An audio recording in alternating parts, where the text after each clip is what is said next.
Well, got a truck here that won't start intermittently, and then when the driver could get it to start, going down the road, the thing will shut off on him as he's driving. So we have an intermittent issue.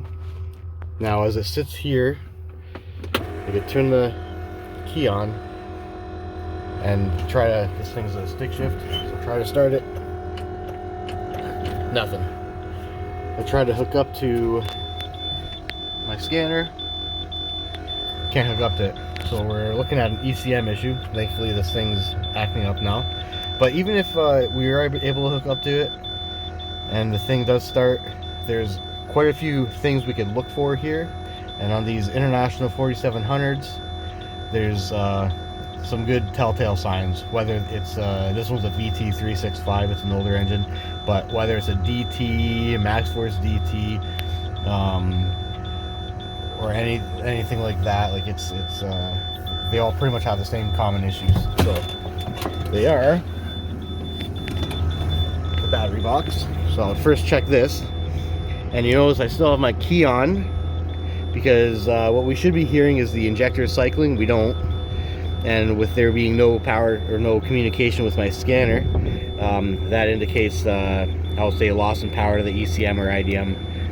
So with the key on, if we're shaking stuff and moving stuff around, you should be able to hear the injector cycle if there's an intermittent power issue. So there's been some work done to this thing before. I checked these fuses, they're good.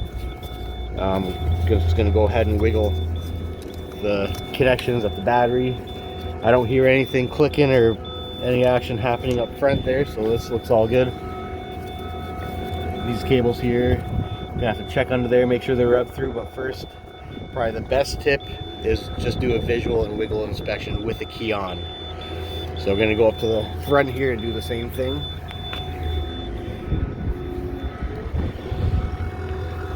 So I checked that. I checked to make sure the ECM fuse is good. It's good. This thing, it looks like this harness was replaced not too long ago. But yeah, as you can see, there's a lot of points here to check for rubbing. So I'm going to go ahead, just kind of move the harnesses, shake them, see if we can hear any clicks and pops. Here's the fuse panel, kind of shake the relays. Nothing. I'm going to test for power at my ECM and also IDM relay, and continue from there. Alright, well I had power at my ECM fuse. I removed the IDM relay, and you should have power with key on at this pin and this pin, and I have no power. So what I'm doing is going to chase what provides power to this ECM, which is, or to this IDM relay, which is from the battery box.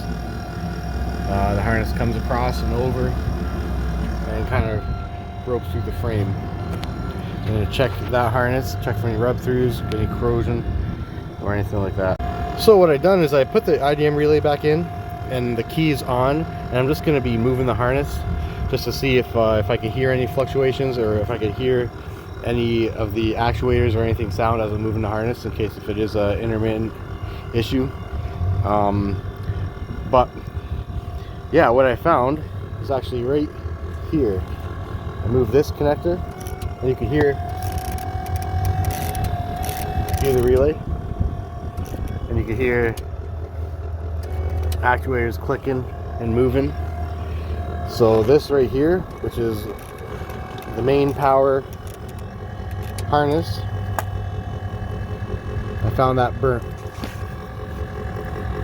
The pin's melted, and the cause of that would be a loose connection creating heat and melting the harness. So thankfully that was nice and easy.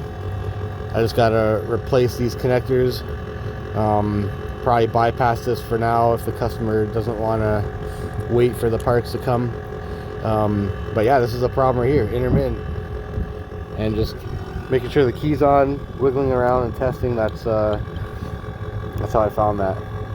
But yeah, this is pretty common on these trucks, as well as the harness rubbing through down by the starter and the battery box fuses and holders here. So I'm gonna go ahead, plug this back in. We're gonna see if the vehicle starts. So you can hear the exhaust or the brake motor change. Like there, it's not making a good contact. There it is. So I'm gonna try to start the truck like this, just to make sure that this is the problem. As you can see, now we're connecting to the scan tool. I'm gonna go ahead and fire this thing up, see if it starts. Well, at least we crank. Before we weren't cranking, but it probably lost connection. So I'm gonna go ahead. Yeah, it's really loose. You just hear it. Now there goes the injector cycling. Okay, I'm gonna go ahead and repair this, and then yeah, this unit will start after that.